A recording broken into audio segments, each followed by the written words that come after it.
Hello everyone and welcome to our channel. Today, we are going to talk about an important topic, the people we should avoid helping. Sometimes, helping someone can seem like the right thing to do, but that's not always the case.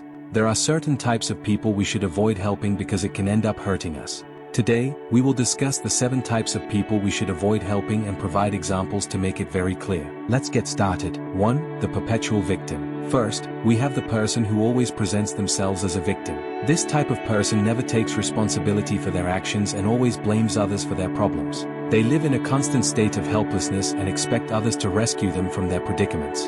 This mindset can be incredibly draining for those around them. No matter how much you help them, they will always end up in the same situation because they are not willing to change their behavior or perspective.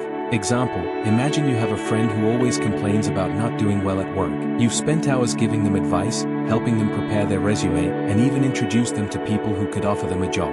Yet, despite all your efforts, they keep complaining and don't take any concrete actions to improve their situation. They might say things like, "The job market is unfair," or "No one appreciates my skills."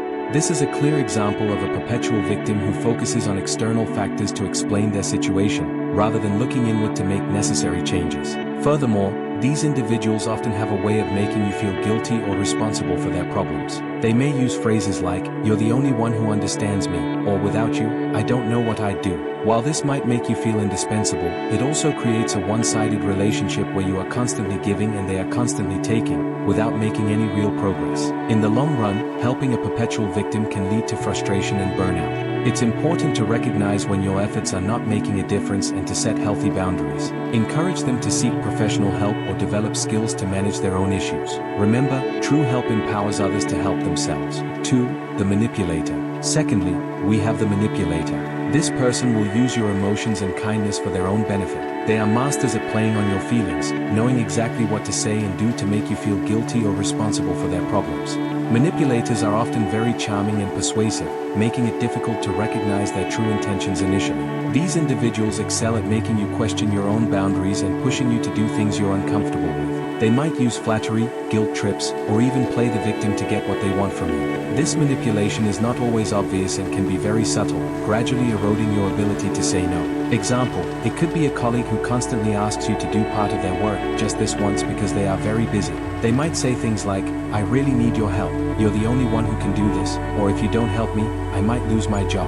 Initially, you might feel sympathetic and agree to help, but then you find out this situation repeats over and over.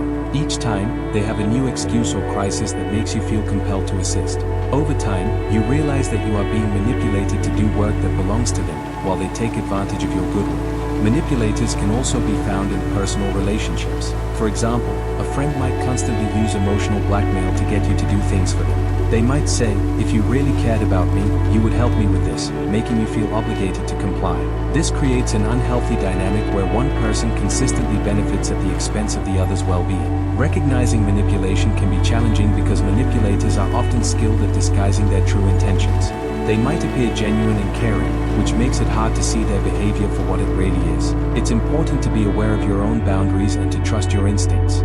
If something feels off or if you find yourself repeatedly compromising your own needs and values for someone else, it might be a sign of manipulation. In dealing with manipulators, setting firm boundaries and being assertive are key. It's essential to communicate clearly and not allow yourself to be swayed by their tactics. Remember, saying no is not selfish. It's necessary for maintaining your own well-being and ensuring that your relationships are based on mutual respect and support. 3. The constant borrower. Another type is the person who always borrows but never returns. This person has no intention of returning what they borrow, whether it's money, items, or favors. They see your generosity as a resource to exploit rather than as a gesture to appreciate. Helping this type of person can lead to losing important resources and can create a one-sided relationship where you are continuously giving without receiving anything in return. Constant borrowers often have various excuses ready to justify why they need to borrow from you.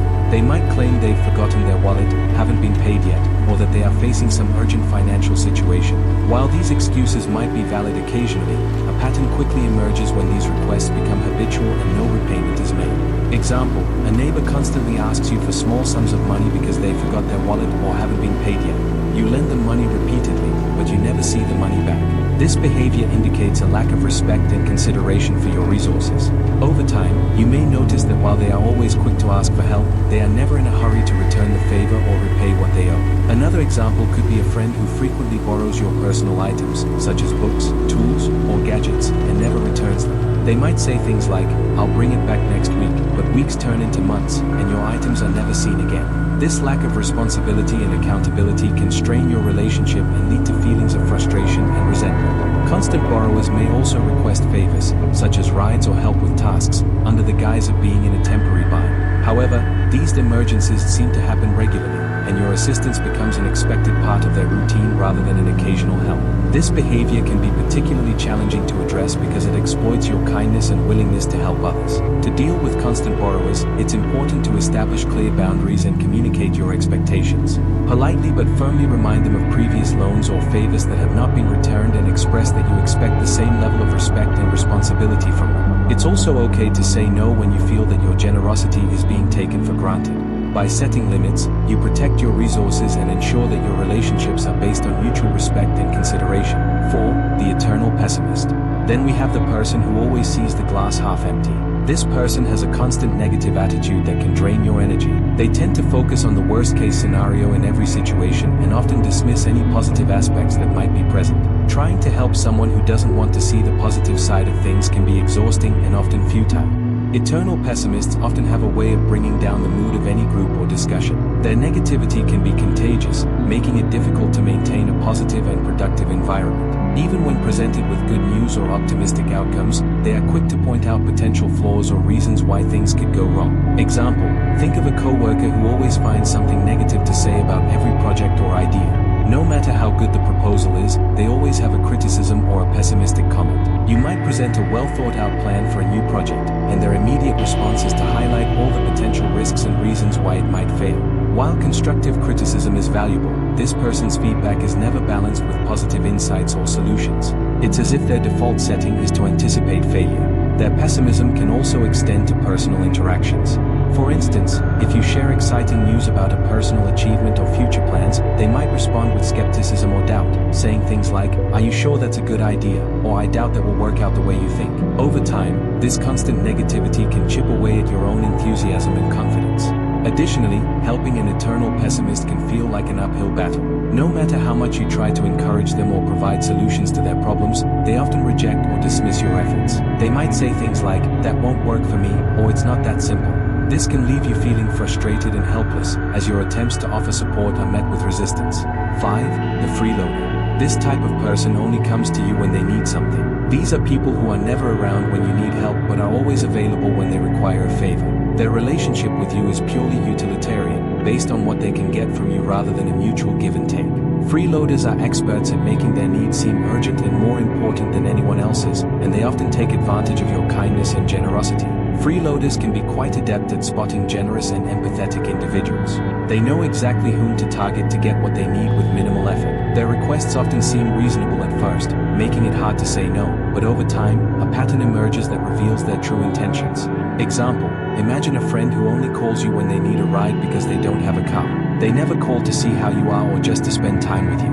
Their relationship with you is completely self-interested. This friend might say things like, "I really need a ride to work, can you help me out this once?" But this once quickly becomes a regular occurrence. Despite your busy schedule or other commitments, they expect you to accommodate their needs without offering anything in return. Freeloaders can also show up in other contexts. For example, a coworker who only interacts with you when they need help with their tasks but never offers assistance when you need it. They might approach you with a friendly demeanor, asking for just a small favor, but these favors accumulate, leaving you feeling overburdened and taken for granted. In social situations, freeloaders might be the ones who always expect you to pay for outings or provide resources without ever reciprocating. They might have a convenient excuse every time the bill arrives or forget their wallet at home. Over time, you realize that these excuses are not accidental but a deliberate strategy to exploit your generosity. Dealing with freeloaders requires setting clear boundaries and being assertive about your limits. It's important to recognize that your time, effort, and resources are valuable and should not be taken for granted. Politely but firmly explain that you cannot always be available to meet their needs, and suggest they find other solutions to their problems. This might include sharing the responsibility or encouraging them to be more self-reliant. Remember, genuine relationships are built on mutual respect and reciprocity. If someone consistently takes without giving back, it's a sign that the relationship is imbalanced and may need re-evaluation. Protect your well-being by surrounding yourself with people who appreciate and reciprocate your kindness. 6. The doubter. Then there's the person who always doubts your abilities or intentions, even when you've proven your skill and goodwill. This individual perpetually questions your competence and motives, leaving you in a state of constant defense. Helping this type of person can be incredibly demoralizing since they never seem to be satisfied with what you do. Their skepticism can undermine your confidence and create a hostile environment where you feel the need to continuously prove yourself. Doubters often exhibit a lack of trust that stems from their own insecurities or past experiences. They project their fears and doubts onto others, making it difficult to build a healthy and supportive relationship. Their constant questioning and lack of faith in your abilities can be exhausting and can lead to feelings of inadequacy, even when you know you are more than capable. Example, it could be a boss who always scrutinizes your work, looking for errors instead of trusting your skills. Even though you've delivered flawless work, they continue to question your ability. This boss might micromanage your projects, constantly asking for updates and revisions, and rarely, if ever, acknowledging your successes. They may say things like, "Are you sure this is the best approach?" or "I think you need to recheck your calculations," even when everything is perfectly fine. This can be frustrating and demotivating, as it feels like your efforts are never enough. Another example could be a friend or family member who doubts your intentions and decisions. For instance, you might share a plan or goal you're excited about, only for them to respond with skepticism. They might say things like, "Do you really think you can do that?" or "I'm not sure that's a good idea." This persistent doubt can make you question your own judgment and diminish your enthusiasm for your plans. In a professional context, dealing with a doubter can lead to a toxic work environment. Their lack of trust can hinder your productivity and creativity, as you may spend more time defending your work than actually doing it. This constant scrutiny can also strain your relationship with your colleagues, as the atmosphere becomes one of mistrust and anxiety. To manage interactions with a doubter, it's important to set clear boundaries and communicate your needs assertively. Provide evidence of your past successes and explain how their constant questioning impacts your work and well-being. It's also crucial to seek support from other colleagues or supervisors who can vouch for your abilities and provide a more balanced perspective. In personal relationships, try to understand the root of their doubt and address it directly. Encourage open and honest communication, and express how their lack of trust affects you. If the doubt persists despite your efforts, it might be necessary to reassess the relationship and prioritize connections that are supportive and trusting. 7. The drama king/queen. Lastly, we have the person who is always in the middle of an emotional crisis or personal drama. This type of person seems to attract problems, and by getting involved, you can find yourself dragged into complicated and unnecessary situations. Example, a friend who is always in the middle of some dispute or conflict, whether with their partner, family, or work. They always involve you in their problems and dramas, making you feel trapped in situations that aren't yours. And there you have it, friends. These are the 7 types of people we should avoid helping. It's not about being insensitive or selfish, but about recognizing when the help we offer is not appreciated or used correctly. Remember, your time and energy are valuable. Take care of yourself and learn to say no when necessary. We hope this video has been helpful to you. If you liked it, don't forget to give it a thumbs up and subscribe to our channel for more content. See you next time.